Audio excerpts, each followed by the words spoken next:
प्रेम से बोलिए धन जी। आपसे करवत प्रार्थना है कि दास के निरंकारी भक्त YouTube चैनल को आप लाइक करें, सब्सक्राइब करें, कमेंट्स करें और दास का भी उत्साहवर्धन करें।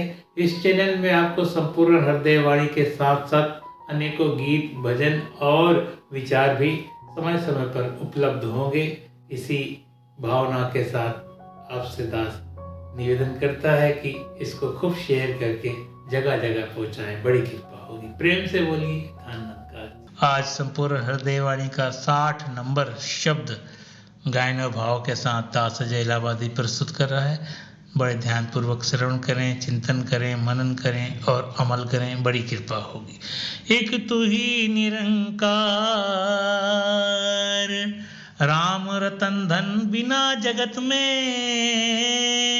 निर्धन है हर एक इंसान। राम रतन धन जिसके पल्ले, वो जन है सच्चा धनवान। दुनिया का धन झूठा साधो, साथ न जाने वाला है। राम रतन धन दो जहां में काम आने वाला है। दुनिया का धन खर्च करो तो दिन दिन घटता जाता है। राम रतन धन जितना बांटो उतना बढ़ता जाता है। राम रतन धन इस दुनिया को सदा दिया है संतों ने, कहे हर देव सौदा सच का सदा किया है संतों ने। एक तू ही निरंकार, एक तू ही निरंकार। राम रतन धन बिना जगत में, निर्धन है हर एक इंसान। साथ संगत जी प्यार से बोलिए धन्यकार जी। बहुत ही सुंदर शब्द आपने श्रवण किया। 60 नंबर संपूर्ण हृदय वाणी का, जिसमें राम रतन धन की महिमा का बखान सदगुरु बाबा हरदेव सिंह महाराज ने किया है। वैसे राम रतन धन की कीमत बहुत है और इसकी ही महिमा युगों युगों से थी, आज भी है और युगों युगों तक रहेगी। जब मीरा जी को संत रविदास जी के द्वारा ब्रह्म ज्ञान प्राप्त हुआ, राम रतन धन प्राप्त हुआ, तो मीरा जी ने भी कह दिया, पायो जी मैंने राम रतन धन पायो। राम रतन धन की कीमत, वही बात यहाँ पर कह रहे हैं। राम रतन धन बिना जगत में, निर्धन है हर एक इंसान। अगर राम रतन धन नहीं मिला है तो निर्धन है, निर्धन है। आगे क्या कह रहे जी, राम रतन धन जिसके पल्ले, वो जन है सच्चा धनवान। कह रहे जिसके पल्ले राम रतन धन है वही सच्चा धनवान है, और दुनिया में कोई धनवान नहीं। कबीर सब जग निर्धना, धनवंता नहीं कोई। धनवंता सो जानिए, जाके पल्ले राम नाम धन होए। जाके पल्ले नाम धन वही सच्चा शाह। कह रहे हैं साफ साफ शब्दों में, कबीरदास जी ने भी कहा। और वही बात यहाँ पर हरदेव वाणी में सदगुरु बाबा हरदेव सिंह महाराज कह रहे हैं, राम रतन धन जिसके पल्ले है वही जन है सच्चा धनवान, बाकी कोई धनवान नहीं है जी। दुनिया का धन झूठा साधो, धन ना जाने वाला है। कह रहे दुनिया का धन तो झूठा है, ये साथ जाने वाला नहीं है। दुनिया का धन झूठा साधो, साथ न जाने वाला है। आज तक कोई व्यक्ति धन को अपने साथ नहीं ले जा सका, नहीं ले जा सका। मरने के बाद या तो धन को आप पहले किसी को दे के जाओगे या छोड़ के जाओगे। मरने के बाद एक समाचार पत्रिका में छपता है, फला व्यक्ति निधन, फला व्यक्ति का निधन हो गया। वो निधन हो गया, धन के बिना हो गया। यहाँ कह रहे साफ साफ, दुनिया का धन झूठा साधो, साथ न जाने वाला है। दुनिया का धन साथ जाने वाला नहीं है। और इसी धन के लिए कितना कुछ कत्लो गारद हो रहा है, क्या क्या नहीं हो रहा है।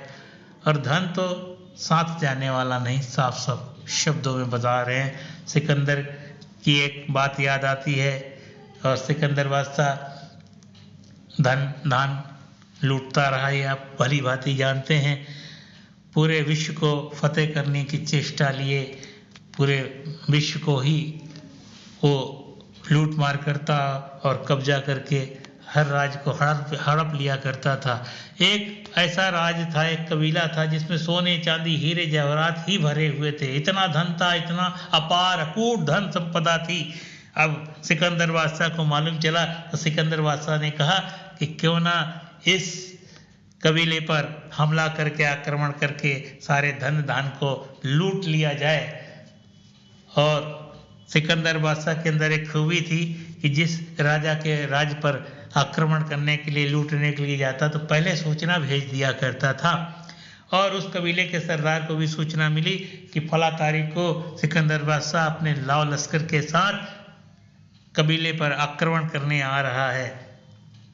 इधर कबीले के सरदार ने अपने साथियों के साथ प्लान किया और जैसे ही सिकंदर बादशाह उधर से अपनी सेना के साथ आ रहा है और एक कबीले का सरदार अपने साथियों के साथ आगे बढ़ रहा है, बैंड बाजे के साथ बढ़ रहा है। स्वागत करने के लिए बादशाह सलामत सिकंदर का करके स्वागत लेकर आया, उसको लाकर राज दरबार में अपने यहाँ बिठा दिया।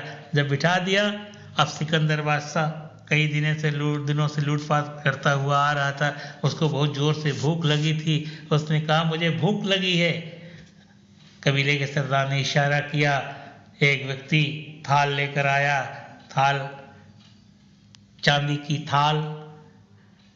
की थाल में सोने की कटोरियाँ, सोने की कटोरियों में सोने की रोटियाँ, कटोरियों में हीरे जवाहरात भरे हुए हैं, सिकंदर बादशाह के आगे रख दिया गया। सिकंदर बादशाह ने जब देखा, कहता ये क्या, मुझे तो रोटी चाहिए, रोटी चाहिए।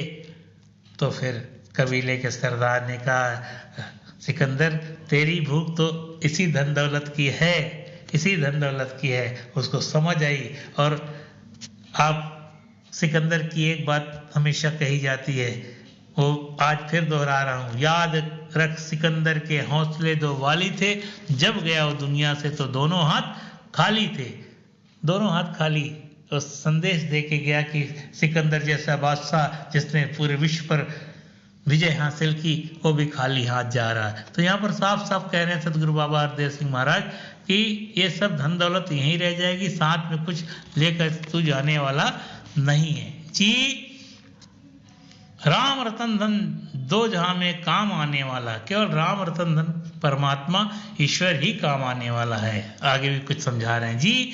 दुनिया का धन खर्च करो तो दिन दिन घटता जाता है। कह रहे दुनिया के धन को अगर आप खर्च करने पे आओ तो दिन दिन घटता चला जाता है, खत्म होता चला जाता है। और समझा रहे हैं, आगे कह रहे हैं, राम रतन धन जितना बांटो उतना बढ़ता जाता है। कहते राम रतन ईश्वर प्रभु परमात्मा जितना बांटो ये बढ़ता ही जाता है, बढ़ता ही जाता है। इसलिए संसारिक धन के पीछे मत भागो, राम रतन धन के पीछे भागो। ये बात कह रहे हैं जी। राम रतन धन इस दुनिया को सदा दिया है संतों ने। किसने दिया है राम रतन धन? संतों ने ही दिया है। संतों ने राम रतन धन दिया है, संतों का ही काम है। सच का सौदा संतों के पास ही होता है और संतों ने ही राम रतन धन युगों युगों से बांटा है, आज भी बांट रहे हैं, कल भी संतों के पास ही ये राम रतन धन प्राप्त होगा। अंत में फैसला कर रहे हैं जी। कहे हरदेव सौदा सच का सदा किया है संतों ने। कह रहे हैं अंत में फैसला कर रहे हैं, जो संत होते हैं, कह रहे हैं कहे हरदेव सौदा सच का सदा किया है संतों ने। जो संत होते हैं वो सच का ही सौदा करते हैं, सच ही बेचते हैं, सच ही तौलते हैं, सच के से ही उनका नाता जुड़ा होता है। सच क्या है? राम रतन धन परमात्मा ईश्वर। बड़ी विडंबना है कि दुनिया दौलत के लिए प्रभु परमात्मा को छोड़ देती है। मीरा जी ने जब राम रतन धन प्राप्त किया तो दुनिया पहले धन दौलत को छोड़ा, फिर राम रतन धन प्राप्त किया। महात्मा गौतम बुद्ध, सिद्धार्थ, राजकुमार, उन्होंने महल का त्याग किया, तब ये राम रतन धन प्राप्त किया। आज सारा का सारा संसार दुनिया की झूठी दौलत को इकट्ठा करने में जन्म से लेकर मृत्यु तक भाग रहा है, दौड़ रहा है और फिर उसे कुछ प्राप्त होने वाला नहीं। कई बार बाबा हरदेव सिंह महाराज ने टॉलस्टॉय की वो कहानी सुनाई। एक राजा ने ऐलान किया कि सुबह से जो व्यक्ति सूरज निकलने से और सूरज अस्त तक जितना दौड़ लेगा सारी की सारी जमीन उसकी हो जाएगी। एक व्यक्ति गया और सुबह से ही दौड़ना शुरू किया, दौड़ रहा है, भाग रहा है, गर्मी है, धूप है, लू है, थका है, हारा है, लेकिन वो भागता ही भागता, भागता ही भागता, सोचता मैं कितना भाग लूँ ताकि ये ज़मीन मेरी हो जाए जितनी ज़्यादा से ज़्यादा। और अंत में क्या हुआ, बाबा हरदय सिंह महाराज ने समझाया कि वो गिर जाता है, अंतिम सांस लेता है, वहीं मरणासन अवस्था में चला जाता है, प्राण पखेरु उड़ जाते हैं। फिर ज़मीन तो उसको उतनी ही चाहिए, 2 गज ज़मीन, लेकिन इंसान दुनिया की दौलत को इकट्ठा करने में प्रभु परमात्मा ईश्वर को भूल जाता है, तमाम उल्टे सीधे काम कर बैठता है, जिसके कारण स्वयं तो दुखी होता है, अपने साथ जुड़े हुए लोगों को भी दुखी कर देता है। इसलिए राम रतन धन ईश्वर प्रभु परमात्मा की भक्ति में अपने आप को लगाएं। ये धन दुनिया का धन साथ जाने वाला नहीं है। और बड़े बड़े राजा आए, बड़े बड़े धनाढ़ व्यक्ति आए, सबके सब चले गए, कोई साथ नहीं लेके जा सका। इसलिए राम रतन धन की कीमत समझें, गुरु के चरणों में आकर सदगुरु के चरणों में नतमस्तक हो जाए, तन मन धन का अभिमान मिटाकर गुरु से राम रतन धन प्राप्त करके जीवन को धन करें, कृतार्थ करें। ये शब्द यही हमें समझा रहा। प्रेम से बोलिए धन निरंकार जी।